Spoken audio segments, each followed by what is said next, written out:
Hello, welcome to Nice to Matthew. I'm Amy Soyun Yi, and I play in the first violin section of the KBS Symphony Orchestra.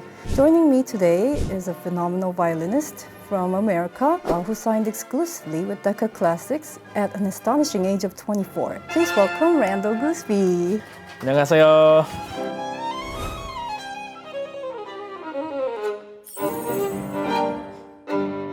Since we're in Korea, we have to start off with this question.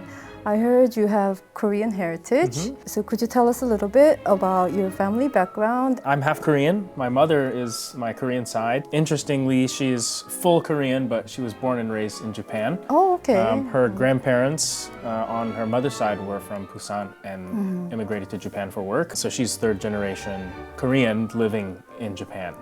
My dad actually met at a bar in Osaka. Wow, Yeah, that's my cool. dad was in Osaka teaching English. He saw my mom and they struck up a conversation and became pen pals. She was still living in Japan and he was from the west coast of the United States.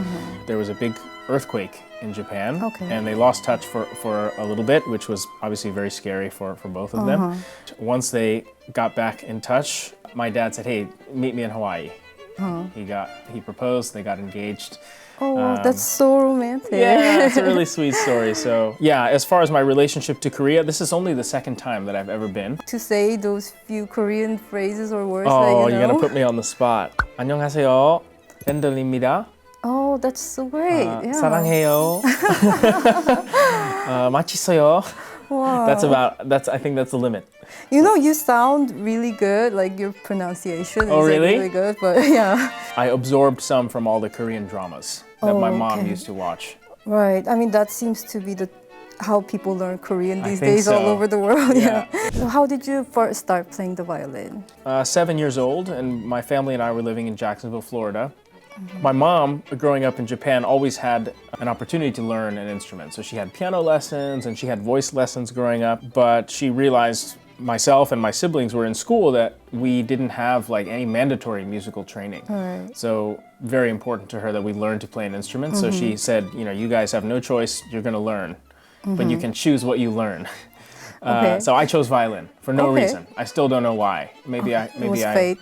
yeah, I guess. Maybe I heard it on the radio or saw someone play on TV. How was the rehearsal today with the Oh, it was KBS great. Symphony? It was great. Yeah, it's actually the rehearsal studio is quite nice. The acoustics. Oh yeah. Sometimes those small studios can be really dry, and it doesn't feel like the sound goes anywhere. Yeah, it's kind of wet, right? Yeah. So there's some bounce back of the sound, which is comforting.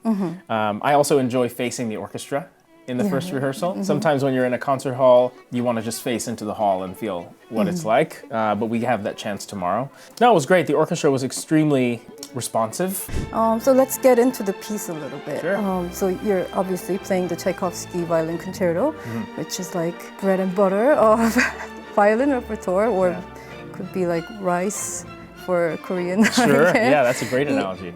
A unique way that you might think about it, or your personal interpretations? Obviously, it's probably one of, if not the most played, most performed, most recorded violin concerto of all time. And I think there's a lot of really good reasons for that. It's a beast of a concerto. It's extremely long, extremely technically challenging, and also on the other side of things, it also has quite a bit of emotional depth and significance. Tchaikovsky wrote this piece shortly after a really unpleasant divorce. Okay, And he didn't know went to that. Switzerland to kind of just clear his mind, and this piece was written actually pretty quickly. So I like to imagine that all of these themes and all of this music kind of just flowed very much. Right. It feels really natural. Yeah, really organic. Maybe a bit neurotic at times. There are some places, especially in the third movement, like we're doing it without cuts. Okay, without the traditional cuts. Those cuts are really like kind of crazy, right? Exactly. I mean, sometimes the cuts can be. I mean, they can shave 1 or 2 minutes off of the movement. Right. I only ever learned it with cuts, so this season is the first time I'm doing it without. Okay. Because I figured, experience the piece, in its full length, the way that he intended for it to be enjoyed. So, do you have a favorite movement from this concerto? with most concerti, or really most pieces of classical music, I always enjoy the slow movement. I really like the Yeah, The music that makes you kind very of gives you personal. chills and tears up a little bit. I'm learning a little bit about the history, and of course, just growing myself physically and mentally and emotionally brings new meaning to the piece. So I think the third movement is a lot of fun. I'm having a lot of fun with the third movement these days. Yeah, you convinced me about the third movement Oh, really? just now. Yeah.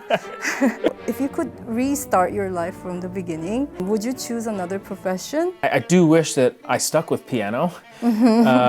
Probably the most versatile instrument. You can play any genre, Yeah, any style of you can do music. so much with it. You can do so much. I mean, you can play a whole symphony by yourself on the piano Right, in a reduction, yeah. you know, or you can play jazz. I'm a big lover of jazz.